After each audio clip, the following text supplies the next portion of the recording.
Balita mula sa lalawigan sa bawat rehiyon ng ating bayan. Dito sa Ang Pilipinas Ngayon.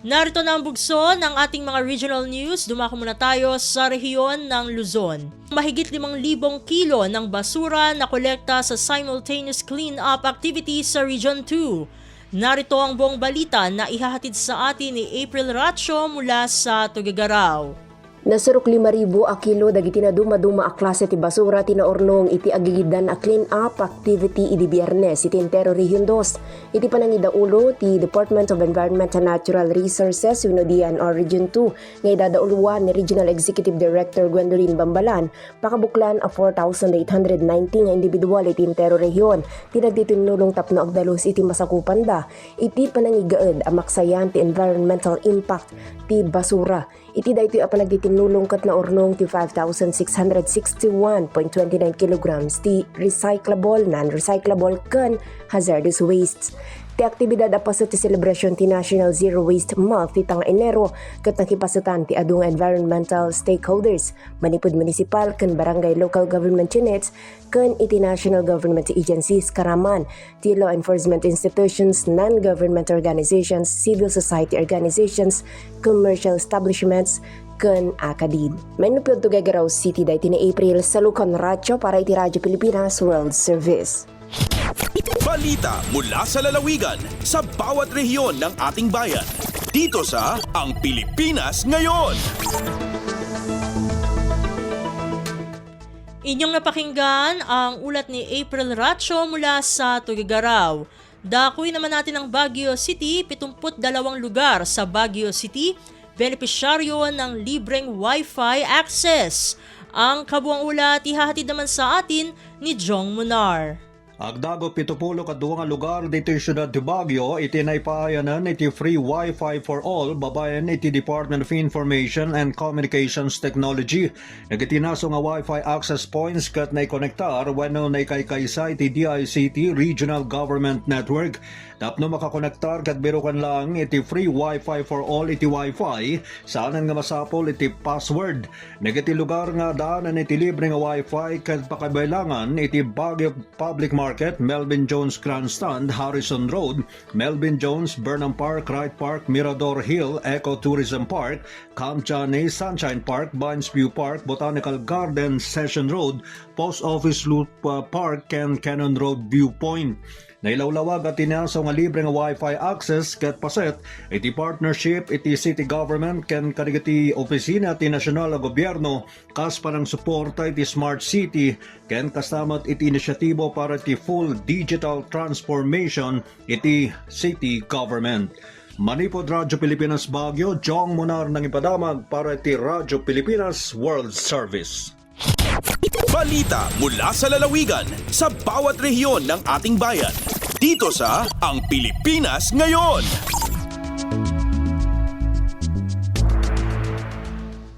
Inyong napakinggan ang ulat ni Jong Munar mula sa Baguio City. Pumunta naman tayo sa Virac. Mahigit 3,000 pamilya sa Catanduanes muling nabigyan ng tulong ng Kapitolyo.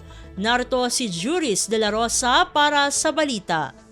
Pigtataya na labi 3,000 na pamilya hali sa mga banwaan nin San Miguel, Caramoran ang nakaresibin nin 10 kilo nin NFA rice kaining nakaaging Enero 24. Ini bilang parte kan programang Early Recovery Efforts kan na gobyerno probinsyal kan Catanduanes.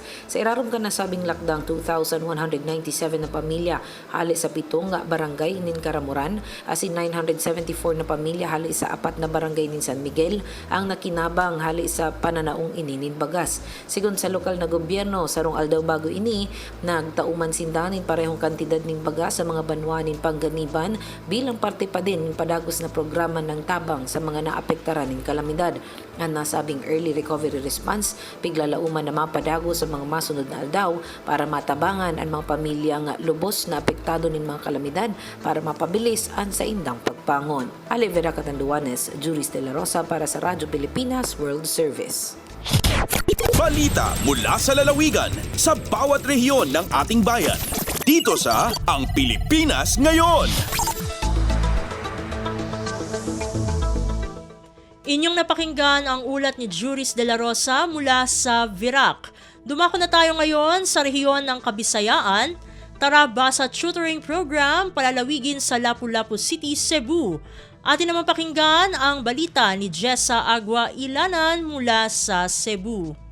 Gisugdan na paghanay ang pagpalapad sa implementasyon sa Tarabasa Tutoring Program sa DSWD-7 dinhi sa Central Visayas. Kinihuman nga nakigtigom ang mga tinugyanan gikan sa Regional Program Management Office ngadto sa Lapu-Lapu City Hall diin ipahigayon ang unang expansion sa programa human sa pilot implementation niini sa Cebu City. Giabi-abi ang mga taga DSWD-7 ni Councilor Abeth Quizon, ang chairperson sa Committee on Social Services, ug Catherine Ladaga, ang OIC sa City Social Welfare and Development Office. Sa maong tigom gisugdan pagtuki ang mga pamaagi sa pagpatuman sa programa sa DSWD, katimbang ang LGU ug Department of Education nga naglaraw nga matubag ang suliran sa mga non-readers ug kadtong naglisod pagbasa. Kini pinaagi sa mga college education majors nga mahimo na unyang tutors diin hatagan kini sila og kompensasyon sa DSWD pinaagi sa Cash for Work scheme. Kahinumduman nga unang giimplementar sa Central Visayas dinhi sa Dakbayan sa Sugbo ang maong programa ug gipahigayon ng assessment sa pagkapupos niini aron mas mapalambo pa ang maong programa. Gikan sa RP1 Cebu, Jessa Agua Ilanan para sa Radyo Pilipinas World Service. Balita mula sa lalawigan sa bawat rehiyon ng ating bayan. Dito sa Ang Pilipinas Ngayon.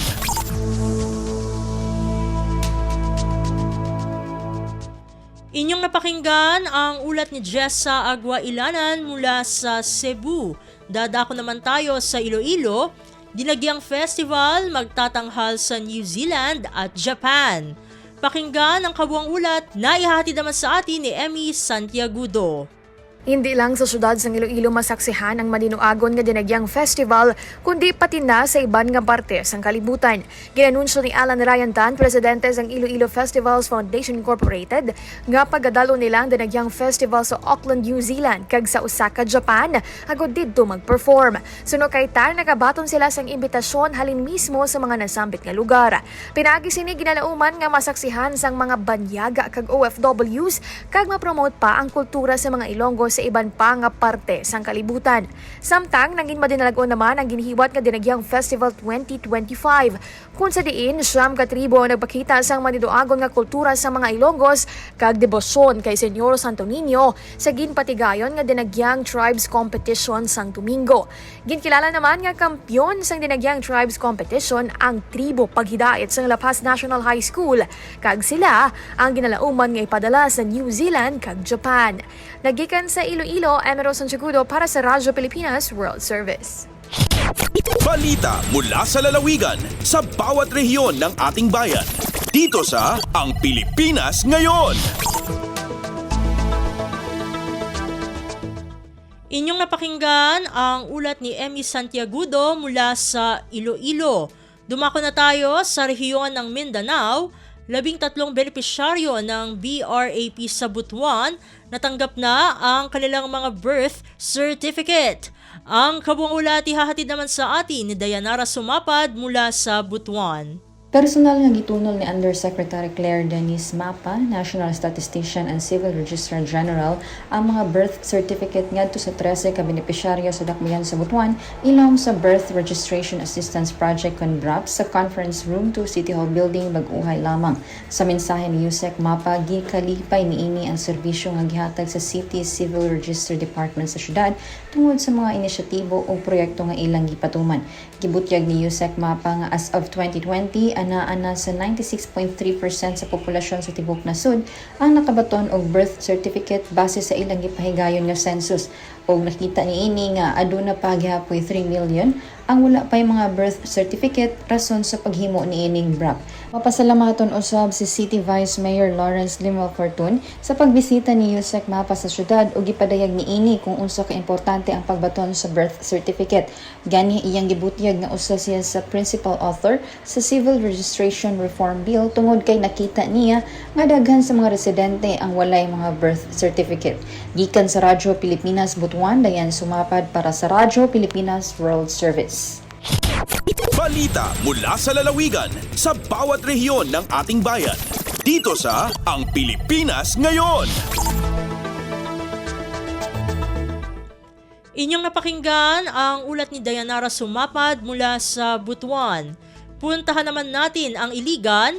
Groundbreaking ceremony isinagawa para sa 335 solar street lights para sa mga internally displaced persons permanent and temporary shelters ng Marawi City. Ang detalye ng balita ihahatid naman sa atin ni Alwidad Bashir. Ina din sa groundbreaking ceremony sa giyamay po sa mga gawi ko talugato sa Gutlopolo Agul 5 o 335 ang mga solar street lights para ko internally displaced persons permanent agu temporary shelter sa tinusan sa Sagiran agu si isa Marawi City. Si minilumba sa mga derpa Darussalam Village agu sa Barangay Delay proper sa Islamic City of Marawi. Aya din namala amyaguluan sa giyang kanan ng mga programa na sudin Sulocastano a Minister Attorney Hamid D. Aminuddin Bara, a Minister of Human Settlement and Development. In padayanon sa Provincial Director MHSD Lanao del Sur, Benjamin D. Alangka. Miyakader parumpan sa giyang kaya mabang sa tanong sa opisina of BARM MRP, si Engineer Abdul Hanif A. Undi, agu Engineer Kosain S. Batuampar, Engineer Muhammad Ali Sulaiman, ang makapupon sa opisina mambuhi Deputy Chief Minister Alim Ali Sulaiman, agu Sulocastano Datubla Makabando. Gina ni mabubaloy ang stakeholder sa giyang kaya mga programa MHST BARM.